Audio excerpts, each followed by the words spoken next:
मलिक साहब, कल बजट पेश किया है हरियाणा सरकार ने और उस पे फिर चर्चा भी होनी है। तो इस जो सरकार ने बजट पेश किया वो आपकी नज़र में किस तरह का?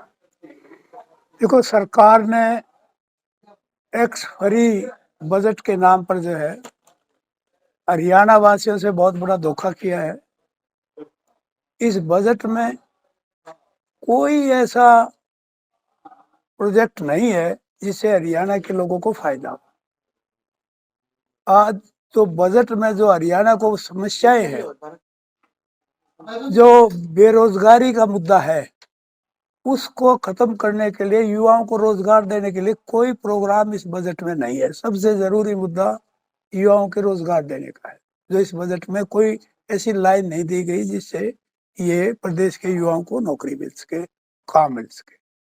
दूसरा, इसमें जो विशेष तौर पर जितने भी, चाहे वह कृषि क्षेत्र है, चाहे वह होम डिपार्टमेंट है, लोगों की सुरक्षा की बात है, चाहे वो पब्लिक हेल्थ की बात हो, कोई भी विभाग जो इम्पोर्टेंट है, पीडब्ल्यूडी है, इनमें कोई बजट बढ़ाया नहीं, बजट घटा है। पिछले उससे बजट कंपैरेटिवली घटा है। कितना परसेंट? कहीं 0.3% है, कहीं 0.4% है। इस टाइप से पिछले बजट से इस साल बजट बढ़ा है। हालांकि ये दिखाया गया इतने करोड़ रुपए का ज्यादा बजट है, लेकिन एक्चुअली में जो सही डिपार्टमेंट थे, जो लोगों की जरूरत के डिपार्टमेंट थे, उनका बजट इन्होंने घटाया। तो मैं नहीं समझता कि ये बजट किसान की आमदनी के बारे में, किसान की आमदनी दोगुनी करने के बारे में, किसान को कोई फायदा नहीं हुआ इसमें। इसमें स्वास्थ्य का कोई नया प्रोजेक्ट नहीं आया, नई कोई बात नहीं आई, कोई प्रोग्राम नहीं आया। तो मैं ये समझता हूँ हर लिहाज से ये बजट जो है जीरो बजट है, कोई फायदे का बजट नहीं सरकार का। तो ये निराशाजनक। एग्रीकल्चर पे सेक्टर में तो ये कहें कि भाई इतने 1,000 करोड़ का हमने एक नया पैकेज दिया है जिससे बहुत ज्यादा किसानों को इसका लाभ होगा। एक एक्सप्लेन कर रखे आज प्रिंट मीडिया में मैं देख रही थी। देखिए, मैंने विशेष तौर पर गवर्नर एड्रेस में बताया था, तो किसानों के साथ धोखा हो रहा है ना। जितने ये पोर्टल बनाए हैं, सब किसानों को लूटने के लिए बनाए गए। सब, चाहे वो इसका ये और ये जो भावांतर भरपाई योजना है, चाहे अपना पानी मेरा पानी मेरी विरासत है, इसमें सब में प्लीफ्रेज है। सब में किसान का पैसा जो है, ये कहीं कर्मचारी, कहीं व्यापारी, कहीं जो दूसरे लोग जो है ना वो खा रहे हैं। और किसान को क्या दिया? कोई चीज सस्ती करी है, किसी में रियायत दी है, कोई चीजों में कोई चीज इनको भरी करी है, कोई क्या चीज किया है जो किसानों को इतना बड़ा फायदे की बात करते हैं? जो दुगनी आय करने की बात करते थे, उन्होंने क्या किया? किसान लगातार आंदोलन कर रहे हैं, व्यापारी से बैठे हुए हैं, दिल्ली पुलिस अधिकारी पर गोलियां चलवाई जा रही। मैं ये समझता हूँ जिस ढंग से हरियाणा की पुलिस ने पंजाब में जाकर उन लोगों के साथ व्यवहार किया, एक को गोली मारी एक किसान को, वो बड़ा दुर्भाग्यपूर्ण है। सरकार को इस हरकतें ऐसी नहीं करनी चाहिए। इसे किसान को जो है ना, किसान की समस्याएं दूर करने की बात है, बल्कि समस्या को सरकार बढ़ा रही है। तो ये इसकी पूरी इंक्वायरी होनी चाहिए, ताकि जो दोषी हैं अधिकारी, उसके खिलाफ कार्रवाई होनी चाहिए। तो सारी इंक्वायरी इस सीबीआई। पूरे मामले में जो है किसान जो है मुआवजे की मांग कर रहे हैं कि पीड़ित परिवार को 1 करोड़ रुपया दिया जाए, अगर दोषी है के खिलाफ मामला दर्ज किया जाए। यदि उसका कसूर नहीं है और उसको गोली मारी गई है, तो उसको मुआवजा तो मिलना ही चाहिए। क्यों नहीं मिलना चाहिए? किसका कसूर है? तो ये तो कोई सरकार बिना कसूर किसी को मारती रहे तो कोई एक्शन भी ना हो, तो गलत बात है। भूपेंद्र हुड्डा ने सवाल उठाए खर्ची पर्ची को लेकर, काफी साबित करते हैं। किस पर? कहाँ? ये तो अब चल रही है खर्ची पर्ची। आप बताओ, करोड़ों रुपए एचपीएससी के दफ्तर में पकड़े जाते हैं, एसएस बोर्ड के दफ्तर में, एसएस कमीशन के दफ्तर में होते हैं धांधली। मेरे पास बड़े सबूत है इस बात के लिए। ये सारा जो है सिस्टम, अब रोजगार कौशल निगम में धांधली नहीं है, या मेडिकल कॉलेज के बच्चों के साथ धांधली की गई, इनको नहीं लिया गया, इनके साथ ज्यादती की गई। 35-35 एक गांव के बच्चे लगते हैं रोजगार कौशल निगम में। उनके अधिकारी के, IAS अधिकारी के, उनके खिलाफ FIR दर्ज होते हैं, जेल में जाते हैं। ये क्या पारदर्शिता है? एक सवाल उठाया था आपने बहुत पहले, 100 करोड़ रुपया घोटाला भी सामने आ गया बाद में, उसको लेकर क्या कहना चाहते?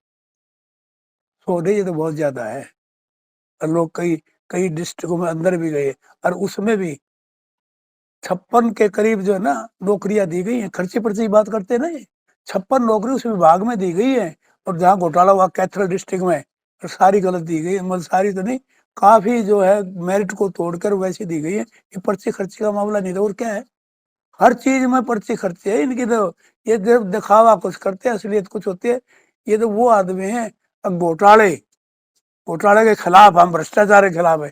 और जितना भ्रष्टाचार अब है, कोई ऐसा महकमा, आप लोगों को तो पता है, मीडिया को पता है, इतना भ्रष्टाचार अब चला हुआ है, इतना कभी भ्रष्टाचार नहीं हुआ था। बीजेपी के नेता लगातार हरियाणा में जनसभाएं कर रहे हैं और कह रहे हैं कि अब की बार 10 की 10 सीटें जो है वो जीतेगी। 400 पार का भी नारा जो है दिया जा रहा है। पिछली बार भी 75 का नारा था, कितनी आई? 40, और वो भी गड़बड़ करके। यदि पिछली बार ये नारा ना होता, अब भी ये नारा सिर्फ ये दिखाते लोगों को बेवकूफ बनाना चाहते, 400 आएंगे, कोई 400 नहीं आने। हालात हरियाणा में भी खराब है इनके, तो ये कहते हैं ना 10 की, पिछली बार 10 की 10 आई थी, लेकिन हरियाणा में अब किनकी हालत खराब है। लेकिन भाजपा के इस तरह के बयान से कांग्रेस मानसिक दबाव में आ गई। नहीं, कोई दबाव नहीं है, मैं लोगों से नहीं कोई दबाव नहीं है। मैं बताता हूँ ना, जिस जिस दिन टिकट ठीक बट गई, और पिछली बार भी जो एमएलए के इलेक्शन थे स्टेट के, उसमें टिकट ठीक बट जाती तो उस टाइम भी कांग्रेस की सरकार थी। अब भी एमपी में टिकट ठीक बट गई तो कांग्रेस की मेजोरिटी आएगी यहाँ। टिकट तो आपकी पार्टी ने बांटी है ना। हाँ, तो अब मेरिट में बटेगी। पिछली आपका भी बार नाम आया हुआ है पिछली बार गलती होगी, नहीं, सीटों के मैं बंटवारे आई एम नॉट इंटरेस्टेड बंटवारे में, मैं बांटने वाला थोड़ा हूँ। नहीं नहीं नहीं नहीं नहीं, मैं कह रही हूँ जैसे पैनल बनाया ना चाचा ना है उसमें आपका नाम ना है। ना, मैं पहले पार्टी देती है तो वही लेकिन लड़ने का इच्छुक हूँ। जैसे काफी बड़े नेताओं ने अपने बेटों को भी आगे कर दिया है, तो क्या भी आप अपने बेटे को आगे कर रहे हैं राजनीति में? ये समय की बात है, समय बताएगा क्या। अच्छा, जिस तरह से जो दुष्यंत और दादा गौतम के बीच जो है विधानसभा में वही के वो इस्तीफा दे, वो इस्तीफा दे, क्या क्या क्या मानते हैं इस तरह की ऐसा बयानबाजियां होना? ऐसा है, ये जेजेपी पार्टी तो लगभग धरातल पर आ ही चुकी है। आप किसी को देख लो आप, वो नहीं है, बबली है, उसके अलावा रामनिवास है, डरवाने वाले, और भी बहुत साथी है, ये जोगीराम सिहागर, ये कई आदमी हैं, लेकिन वो इंटरेस्ट वो नहीं है। इनका समझौता टूट जाएगा तो इनका मामला ही खत्म हो जाएगा। उम्मीद है समझौता टूट जाएगा। समझौते की बात आई तो सच्चाई चल रही है कि हरियाणा में कांग्रेस की और आप पार्टी का समझौता हो सकता है। हाँ, पॉसिबिलिटी है, जैसे दिल्ली में आ गया है, पंजाब में हो गया है, चंडीगढ़ का ये, उस उम्मीद है कि हो जाएगा आप पार्टी का। तो इससे फर्क पड़ेगा? हाँ, फर्क तो पड़ेगा ही, देखो, फर्क तो हर एक समझौते से कहीं ना कहीं फर्क तो पड़ता ही है। चुनाव को लेकर कितनी तैयार है कांग्रेस पार्टी? पूरी तैयारी है चुनाव को, इंतजार कर रही है कांग्रेस, कब चुनाव आए, कब कांग्रेस इसको बीजेपी को बाहर करे। दरअसल हरियाणा के लोग दुखी हैं, हरियाणा का तो जन जन दुखी है। लेकिन बिना हथियार के सेना को आगे किया जा रहा है, वही हाल कांग्रेस पार्टी का कि बगैर संगठन के कैसे लड़ाई हो? ऐसा है, संगठन तो पहले भी नहीं था, 31 सीट आई बगैर संगठन के आगे। आप अब लगातार इसी धोखे बगैर, के सहारे चल रहे हैं कि जब भी नहीं बगैर नहीं, संगठन के तैयार है लोग। जो हुड्डा साहब ने काम करे ना 10 साल में, लोग उनको याद कर रहे हैं कि 10 साल में सिवाय इनके लोगों को परेशानी के और कुछ नहीं दिया इसने। लोग इसको चलता करेंगे, प्रॉपर्टी आईडी, फैमिली आईडी, इनको लेके लोग जो चक्कर काट रहे ना, इनका पता लगेगा। अब दादा गौतम जो है लगातार जो है सवाल उठा रहे हैं कि कमीशन जो मंत्री ले है ना, कमीशन लेते हैं, क्या कहना चाहोगे विधानसभा में? वो क्यों उठा रहे हैं? दादा को तो मुख्यमंत्री खुद ये कहता है, यदि एमपी और एमएलए सिफारिश ना करें तो मैं भ्रष्टाचारियों के खिलाफ कार्रवाई करूंगा। खुद मुख्यमंत्री कहता है ये सिफारिश करते हैं इसलिए मैं भ्रष्टाचारियों के खिलाफ कार्रवाई नहीं करता। नहीं, मुख्यमंत्री तो कहते हैं कि हम भ्रष्टाचार को खत्म नहीं, करेंगे।